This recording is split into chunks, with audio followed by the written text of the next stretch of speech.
Narito na po yung mga sangkap na gagamitin natin sa paggawa ng ating cheesy palitaw ball. So, yan lang po. Napakasimple lang. Meron po tayong glutinous rice flour. Ito po ay giniling na malagkit na bigas. Meron po tayong water, white sugar, cheese po. Mga cubes po dapat ganito.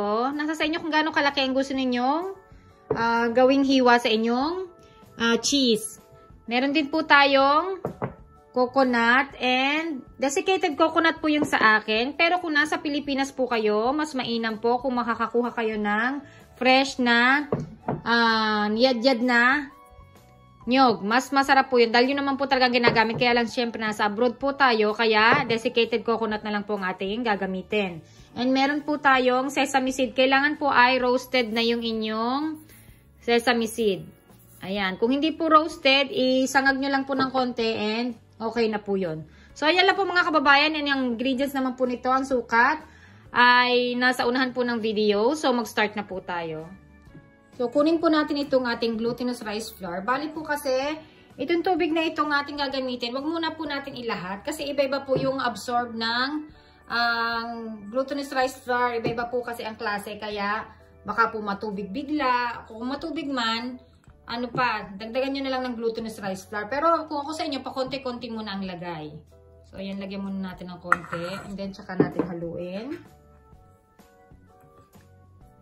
Mamaya na lang po ulit yung iba niya kapag na-mix na muna natin to. Para makuha natin kung ang tansya natin ng tubig. Kung gaano kadami talaga. So, yan. Alam natin kulang pa. And idagdag na po natin yung iba. Magtira lang ng konti.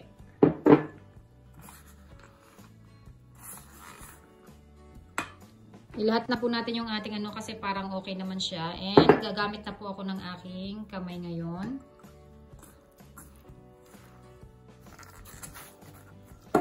So, yan. Pag nakita nyo na po na ganyan, nabuo na siya, na parang na po siyang clay. Ito po ay okay na mga kababayan. Wag naman po yung sobrang basang-basa. So, yan. Ang gagawin lang po natin is malinis naman po yung aking kamay. Okay lang po yan. Kumuha po kayo ng ano. Nasa inyo po kung 1/2 tablespoon o 1 tablespoon. Sa akin po medyo malaki kasi. Ang gagawin natin. Kaya kuha ako ng 1 tablespoon ng malagkit na ito. Kuha lang tayo ng ating paglalagyan. Yan. And then, dapat may ready na rin po kayo na magpakulo na po kayo ng inyong tubig. Kasi sa tubig po natin ito iluluto. So, yan, kapag nabilog nyo na siyang ganyan, ayan o, ang gagawin nyo lang, kunin nyo lang yung inyong cheese. Ayan, nandito. Press nyo lang yan ganyan para lumapad. Yan. And then, kunin po natin yung ating cheese, ilagay po natin sa gitna. And, takluban po natin ganyan ulit. Silang po yung taas. And then, ibilog po ulit natin siya. Bilog-bilog. Ayan. Pag nabilog na po natin, yan, okay na. Kahit naman po hindi yung sobrang bilog na bilog siya. Ayan. Ilagay lang po natin dito. Ganyan kalaki yung sa akin. Kung 1 tablespoon po ang gagamitin nyo. Kung gusto nyo namang mas maliit, 1/2 tablespoon lang po. So, ganyan lang po kadaling gagawin natin. Kuha lang po tayong 1 tablespoon or 1/2 tablespoon. Lagyan, bilugin, i-flat, lagyan ng cheese sa loob, and isealed ulit. And bilugin. Set aside, and then, kuha ulit ng panibago. Hanggang sa matapos po siyang lahat. So, ito na po yung ating kumukulong tubig. Sumusulak na po yan. Ito po yung mga ginawa natin kanina. Yan, ganyan po siya kalalaki. Kung gusto nyo pong mas maliit dito, 1/2 tablespoon lang po ang ilagay ang gawin ninyo. So, yan. Nasa sa inyo po, depende po ang laki. So, gagawin lang po natin is, ilalagay lang po natin siya dyan. And, hihintayin lang po natin siya na lumutang. Dahil nga po siya ay palitaw. Hintayin natin siyang lumutang at siya po ay luto na. So, yan. So, yan po mga kababayan. Kung mapapansin nyo po ay lumutang na siya. So, ito po ay okay na. Hanguin ko lang. And, isusunod ko na pong iluto yung ating. Ayan po siya. Oh. Next batch.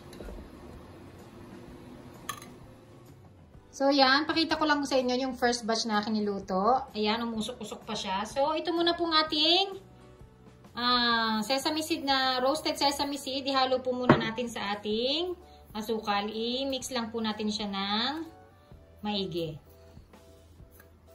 So, yan. Well combined na po siya. Set aside muna natin. And then, kuha lang ako ng guantes. Ayan. Tapos, ito pong ating desiccated coconut. Ayan. Kuha lang po tayo ng isa, mga kababayan. I-roll lang po natin dyan para kumapit. Kasi akin po, pagka luto ko na isa, hindi ko ninintay yung pangalawang batch na maluto. Kasi ito po ay desiccated coconut na dry siya. Kaya, para kumapit po kaagad yung ating habang basa pa siya. Kasi pag natuyo, mahirap po siyang ilagay. Unlike po doon, kapag fresh na nyog ang ginamit ninyo, okay lang po yun. So, ayan, lagay lang po natin siya dyan. Tapusin lang po natin itong lahat. Hanggang sa makover po itong mga ating palitaw balls. So, ayan, tapusin ko lang po itong lahat mga kababayan. Bago po natin ilagay yung ating pinaka-toppings na sugar and sesame seed.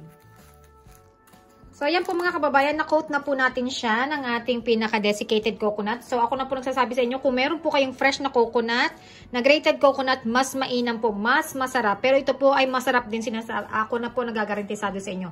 So, malinis naman po ang aking kamay.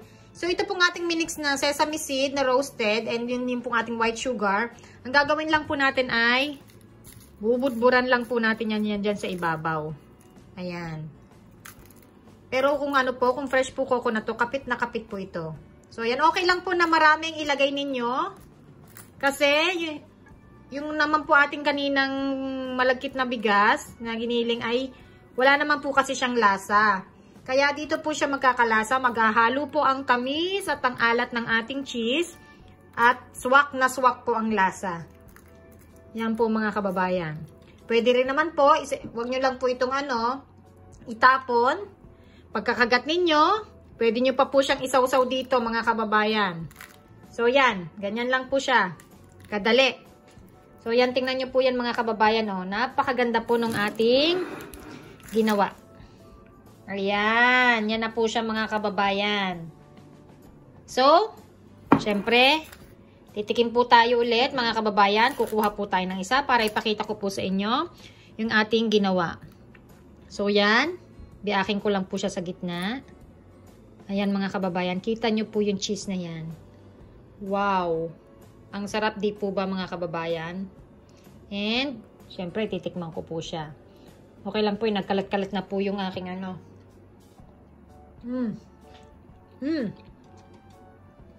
Mga kababayan, napakasarap po talaga. Ako po nagsasuggest sa inyo na i-try nyo na po siya sa inyong mga tahanan dahil talaga napakasarap.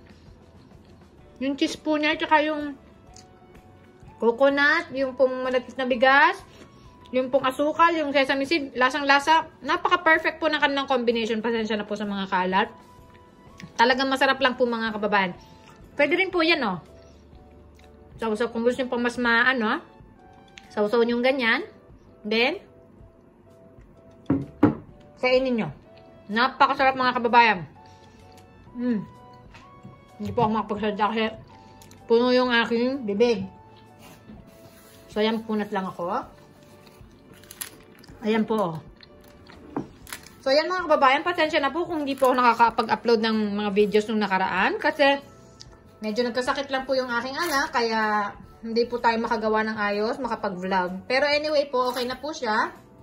And, tuloy-tuloy na po ulit yung aking pag-vlog mga kababayan. So, yan mga kababayan, ito po pinapresent ko sa inyo ang aking cheesy palitaw balls. Talaga naman pong napakasarap. Papatok po ito mga kababayan, gawin nyo po itong negosyo. At talaga naman pong kikita po kayo dito na malaki. So, ayan mga kababayan. Pakivisit naman po yung aking FB page na Crystal Channel. Nandun po lahat yung aking mga ginagawa, binibake, niluluto.